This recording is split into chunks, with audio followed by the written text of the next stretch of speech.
हमारा चिंतन श्री हनुमान चालीसा पर हो रहा है। राम दूत मैं मात जानकी। गोस्वामी तुलसीदास जी ने इनकी रचना की है, क्योंकि वो भी हम समझेंगे।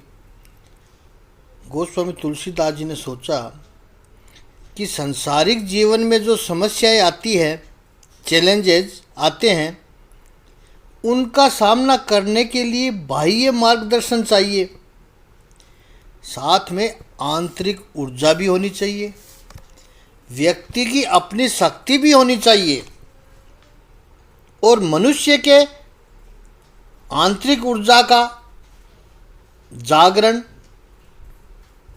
और उसकी अनुभूति बिना परम तत्व के अनुसंधान के नहीं हो सकती है। जब तक जीवात्मा परमात्मा से जुड़ता नहीं है, तब तक यह आंतरिक ऊर्जा जागृत नहीं हो पाती है, ईश्वर के साथ एक सेतु बन जाए। भगवान तो हमें कहते हैं, ममे वंशो जीवलोके, जीव भूत है सनातन है। हे जीव, मैं तेरा हूं, तू मेरा है, मेरा सनातन अंश है। हे मनुष्य, तुम मेरे हो। और भगवान तो बार बार कहते हैं, लेकिन हमें कभी लगा ही नहीं है कि हम भगवान के हैं। ईश्वर हमें कहता है कि तुम मेरे हो, और हम क्या कहते हैं? अरे हम तो सांसारिक जीव। भगवान कह रहा है कि तुम मेरे हो, और हम कहते हैं नहीं प्रभु, हम तो संसार के हैं। ये असमंजस भरी परिस्थिति निर्माण होती है। जब व्यक्ति को यह लगे कि मैं संसार में हूँ, लेकिन संसार का नहीं हूँ, मैं हूँ संसार में, मैं भगवान का हूँ, ऐसा जब पता चले, तभी आंतरिक ऊर्जा का अनुभव होता है। मनुष्य उपासना कर सके, परम तत्व से जुड़ सके, इसलिए स्वामी जी ने भक्तों को श्री हनुमान चालीसा का अनुष्ठान करने की प्रेरणा दी। ये हनुमान चालीसा की रचना कैसे हुई, ये भी बहुत सुंदर प्रसंग है। ऐतिहासिक घटना है जी, ये कहीं सुनी हुई बात नहीं है। एक बार एक ब्राह्मण की अंतिम यात्रा की तैयारियां हो रही थी।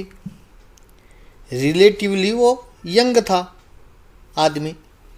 अचानक उसकी मृत्यु हो गई। अंतिम संस्कार की तैयारियां चल रही है। संयोग से गोस्वामी तुलसीदास जी वहाँ से निकले। किसी स्त्री ने आकर के स्वामी जी के चरण स्पर्श किए। सहजता से स्वामी जी ने आशीर्वाद देते हुए कहा, अखंड सौभाग्यवती भव। उस महिला ने कहा, महाराज जी, आपका आशीर्वाद व्यर्थ है। मेरे पति का अभी अभी निधन हुआ है, और आप मुझे आशीर्वाद दे रहे हो कि अखंड सौभाग्यवती भव। मेरे पति की तो मृत्यु हो गई है, उनकी तो अंतिम यात्रा की तैयारियां चल रही है। स्वामी जी ने कहा, मेरे मुख से निकले हुए शब्द कभी व्यर्थ नहीं होते हैं। तुम्हारा पति जीवित होगा। स्वामी जी वहाँ गए हैं। जितने लोग उपस्थित थे उनसे कहा, कुछ क्षणों के लिए आप आंख बंद करके श्रद्धा भाव से राम राम मंत्र का उच्चारण करें। आप तुलसीदास जी स्वयं भी वहाँ रहे, राम राम मंत्र का जप किया, और सबके देखते ही देखते कुछ समय में ही वो मृत ब्राह्मण जागृत हुआ। जैसे जमाई लेकर उठा हो, मानो सो रहा हो, और सोकर उठा हो, ऐसे वो जागा। इस दृश्य की आग की तरह ये बात फैल गई चारों तरफ। गोस्वामी तुलसीदास जी ने ऐसा किया है, स्वामी जी ने ऐसा कर दिया। यह समाचार अकबर तक पहुँचे। दो व्यक्तियों ने पूछाए, एक अकबर का वित्त मंत्री टोडरमल और दूसरे खाना रहीम खान खाना। वो रहीम के नाम से जाने जाते हैं। बहुत सुंदर उन्होंने पद लिखे हैं, प्रेम के पद।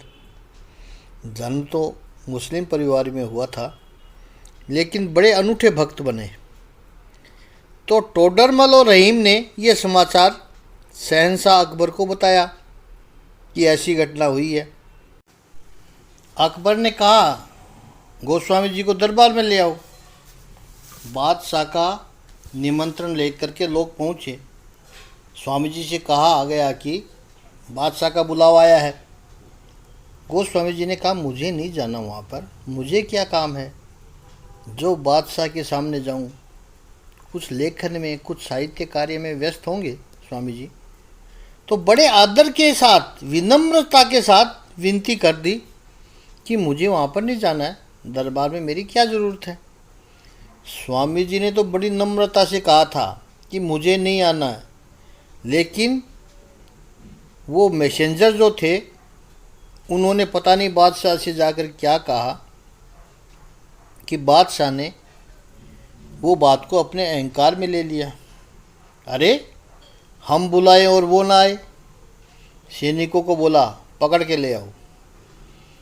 कहावत है कि राजा को छेड़ते नहीं है, और ये तो छिड़ गए। पकड़ के लाओ। सैनिक पहुँचे। स्वामी जी को बंधक बना करके अकबर बादशाह के सन्मुख प्रस्तुत किया गया। बादशाह ने कहा है कि हमने आपके बारे में सुना है कि किसी मृत ब्राह्मण को तुमने जीवित कर दिया। हमारे सामने भी कोई ऐसा चमत्कार दिखाओ। स्वामी जी ने कहा, मैं कोई चमत्कार करता ही नहीं हूँ, न मैं किसी चमत्कार को जानता हूँ। मैं जानता हूँ केवल श्री राम जी को, मेरे इष्ट देव को। जो भी कुछ हो रहा है प्रभु श्री राम जी कर रहे हैं। जिसका पहले से दिमाग हटा हुआ हो अकबर का, वो कहता है मेरी आज्ञा का उल्लंघन कर रहे हो। मैं जो कहता हूँ कि तुम यह करके दिखाओ, तुम दिखाते नहीं हो। देखते हैं अब तुम्हारे राम तुम्हारे लिए क्या करते हैं। आदेश किया, बंद कर दो इनको जेल में। बिना कोई गुनाह के, बिना किसी दोष के कुछ नहीं किया, और अकबर ने स्वामी जी को जेल में बंद करने का आदेश दिया। फतेहपुर सीकरी के जेल में स्वामी जी को बंद कर दिया गया। तेजस्वी है स्वामी जी। उन्होंने स्वाभिमान से यह तय कर लिया कि मुझे बादशाह की हुक्म के सामने झुकना नहीं है। स्वामी जी ने जेल में रहकर हनुमान चालीसा की रचना की, जप करते रहे, अनुष्ठान किया 40 दिन तक। जैसे ही अनुष्ठान संपन्न हुआ, फतेहपुर सीकरी में वानरों का एक विराट समूह है। अनगिनत वानर न जाने कहाँ से उतर पड़े और शहर में हाहाकार मचा दिया, विध्वंस मचा दिया चारों तरफ। लोग अपने अपने घरों में घुस गए, महल में कैद हो गए, दुकानों में घुस गए। स्वयं अकबर एक कमरे में बंद हो गया, जिसकी खिड़की दरवाजे सब बंद कर दिए गए ताकि उसको कुछ न हो। दिन भर ऐसे ही चलता गया।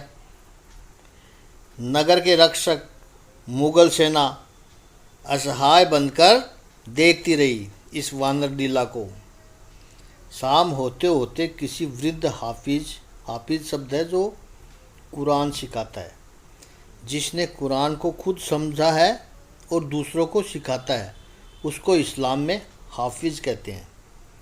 किसी वृद्ध हाफिज ने अकबर से कहा कि तुमने किसी संत का अपमान किया है, इसलिए उसका ये परिणाम दिखाई पड़ रहा है। तुरंत अकबर को याद आ गया। उसने आदेश कर दिया कि स्वामी जी को मुक्त किया जाए। पैरों में गिर पड़ा, क्षमा मांगी उसने और बड़े सम्मान के साथ उनको मुक्त किया।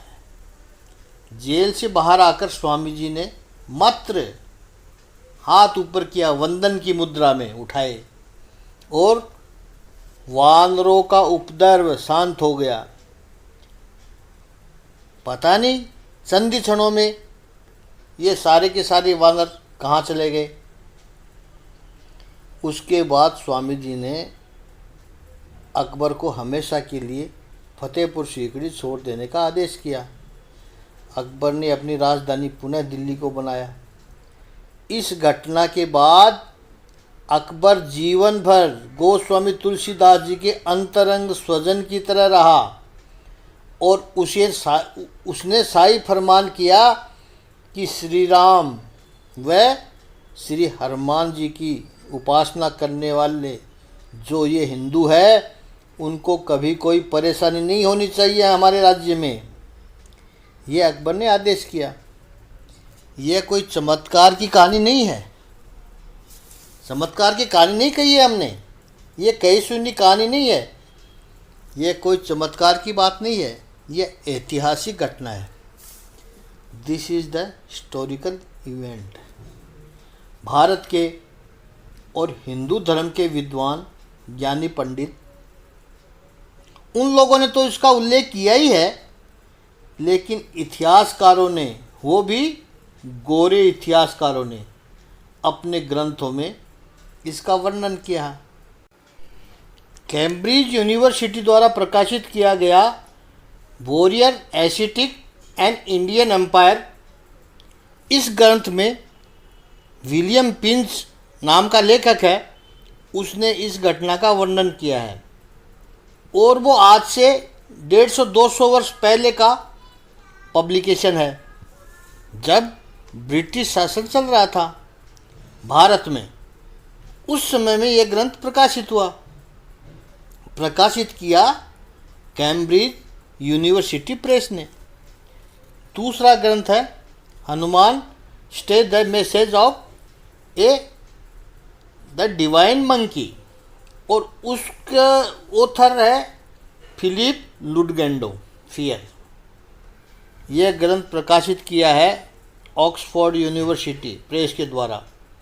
ऑक्सफोर्ड यूनिवर्सिटी कैम्ब्रिज यूनिवर्सिटी के नाम से ही उस प्रकाशन की ऑथेंटिसिटी हो जाती है, सत्य का प्रमाणित हो जाती है।